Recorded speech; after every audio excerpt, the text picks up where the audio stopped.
এলাকার যেই ছেলেটা কখনোই খারাপ কাজ বা নেশা করেনি, আজকে সে নাম করা নেশাখোর বা খারাপ কাজে লিপ্ত।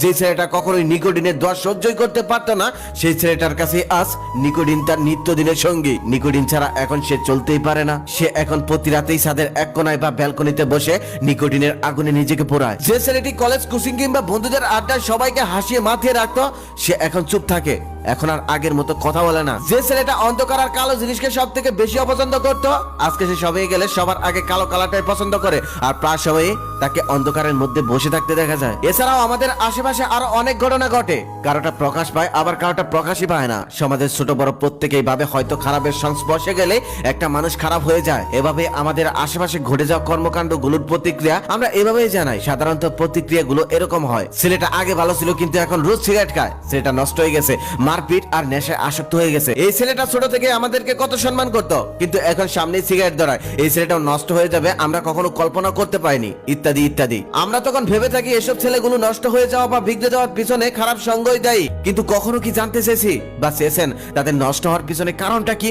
কেন তারা হঠাৎ করে নষ্ট হয়ে গেল? একটা ছেলে শুধু খারাপ সঙ্গ পেয়ে নেশায় আসক্ত হয় না, তার পিছনে অনেক কারণ থাকতে পারে। কখনো কখনো পারিবারিক সমস্যা হতে পারে তার কারণ, আবার কখনো কখনো হতে পারে প্রিয় মানুষটা থেকে অবহেলা পাওয়া তার অন্যতম কারণ। আমাদের সমাজে প্রায় অর্ধেকেরও বেশি ছেলেরা নষ্ট হয়ে যায় শুধু প্রেম বিচ্ছেদে, আর বাকি কিছু নষ্ট হয় পারিবারিক কারণে। তখন এরা বেঁচে থাকার জন্য বা পুরনো স্মৃতিগুলো মুছে ফেলার জন্য নেশায় আসক্ত হয়। আচ্ছা, আপনি কি জানেন কতটা কষ্ট পেলে একটা ছেলে তার চোখের থেকে জল ঝরায়? হ্যাঁ, আপনাকে জিজ্ঞেস করছি যে এই ভিডিওটা এখন মনোযোগ দিয়ে শুনছেন। আমার জানা মতে কখনোই কোনো ছেলেকে আপনি কারোর সামনে বসে কান্না করতে দেখবেন না, কারণ সে খুব ভালো করেই জানে সবার সামনে বসে কান্না করলে সবাই তাকে নিয়ে হাসি ঠাট্টা করবে, মজা করবে। তাই সে তার কষ্টটাকে বুকের মধ্যে যত্ন করে লুকিয়ে রাখে, কারণ সে জানে এখানে রাখলে কেউ দেখতে পারবে না, একমাত্র সৃষ্টিকর্তা আর সে ছাড়া। রাতের অন্ধকার বা ঘরের এক কোনায় বসে ছেলেরা ঘুমড়িয়ে ঘুমড়িয়ে কাঁদে আর চোখের পানি ফেলে। একটা ছেলে মাঝরাতেও চিৎকার করে কান্না করতে পারে না, কারণ তার আশেপাশের মানুষ যদি তার কান্নার শব্দ পেয়ে যায়। বাসায় যে ছেলেটা সবসময় হাসি খুশি থাকতো,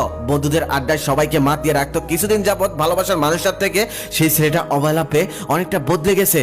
এখন আর আগের মতো বন্ধুদের সাথে আড্ডাও দেয় না, সব সময় একা একা থাকতে চায়, কারোর সাথে মিশতে চায় না, কারণ সে জানে বন্ধুদের সাথে আড্ডা দিতে হলে তাকে হাসি খুশি থাকতে হবে। যদিও ক্ষেত্র বিশেষ তাকে চলতে হয়, তখন মিথ্যে অভিনয় করে সারাটা জীবন কাটাতে হয়। যখন একটা ছেলের জীবনে কোনো মেয়ে আসে, তখন ছেলেটা তাকে নিয়ে জীবনটা রঙিন করতে চায়, কিন্তু হঠাৎ করে তার রঙিন জীবনটা আধারে পরিণত করে মেয়েটা অন্য কারো হাত ধরে চলে যায়। তখন শুধু ছেলেটা মনে মনে ভাবে, এটা কি সেই মানুষটা, যে মানুষটা আমাকে এত স্বপ্ন দেখালো, যেই মানুষটা আমাকে ভালোবাসা শিখালো? আপনি যদি একটা ছেলের কাছের বা ভালোবাসার মানুষ হয়ে তাকে কষ্ট দিতে চান, তাহলে তাকে কোনো ভরা জনসম্মুখে এনে একটা চর মারুন, গালাগালি করুন, অপমান করুন, দেখবেন সে নীরবে সেখান থেকে চলে যাবে, কোনো প্রতিবাদ করবে না, কান্নাও করবে না। কিন্তু তাকে সামান্য পরিমাণ অবহেলা করুন, কথা বলা কমিয়ে দিন, খোঁজ খবর কিছুদিনের জন্য নেওয়া বন্ধ করে দিন, দেখবেন সে শুকিয়ে গেছে, কারণ সে সারা রাত নির্ঘুম কাটাবে, ঠিক মতো খাওয়া দাওয়া করবে না। ছেলেরা অনেক কিছুই সহ্য করতে পারে, কিন্তু কাছের মানুষের দেওয়া কষ্ট সহ্য করতে পারে না। বিকেল বেলা ছাদে বসে নীল আকাশ দেখা ছেলেটাও একটা সময় মাঝরাতে একা একা আকাশের তারা গুনতে থাকে আর নিজের বুকটা একের পর এক সিগারেটের আগুনে পোড়াতে থাকে। যে ছেলেটা একটা সময় নীল রং পছন্দ করতো, সেই ছেলেটাই এখন আবার কালো রং পছন্দ করে।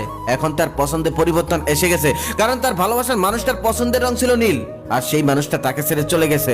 তাই সবকিছু বাদ দিয়ে ছেলেটা এখন কালো রংটাকে বেশি ভালোবাসে। কিন্তু সময়ের পরিবর্তনে এখন সে একাকিত্বকে বেছে নিয়েছে, যে এখন বেশিরভাগ সময় অন্ধকারের মধ্যে কাটিয়ে দেয়। একটা ছেলে কখনোই নিজের ইচ্ছায় নষ্ট হতে চায় না, কিন্তু আমাদের চারপাশ পরিবেশ পরিস্থিতি তাকে নষ্ট করতে বাধ্য করে, তাকে খারাপের দিকে টেনে নিয়ে যায়। অবশেষে একটা কথাই বলবো, কেউ কাউকে ভালোবাসলে ভালোবাসার মতো ভালোবাসুন, ভালোবাসা নিয়ে কখনোই অভিনয় করবেন না, কারণ একটা অভিনয় একটা মানুষের জীবনটাকে সারা জীবনের জন্য অন্যরকম করে দিতে পারে, বদলে দিতে পারে। একটা ছেলে খারাপ হয়ে গেলে তার পরিবারের সদস্যরা, বিশেষ করে তার বাবা মা, বড্ড অসহায় হয়ে পড়ে।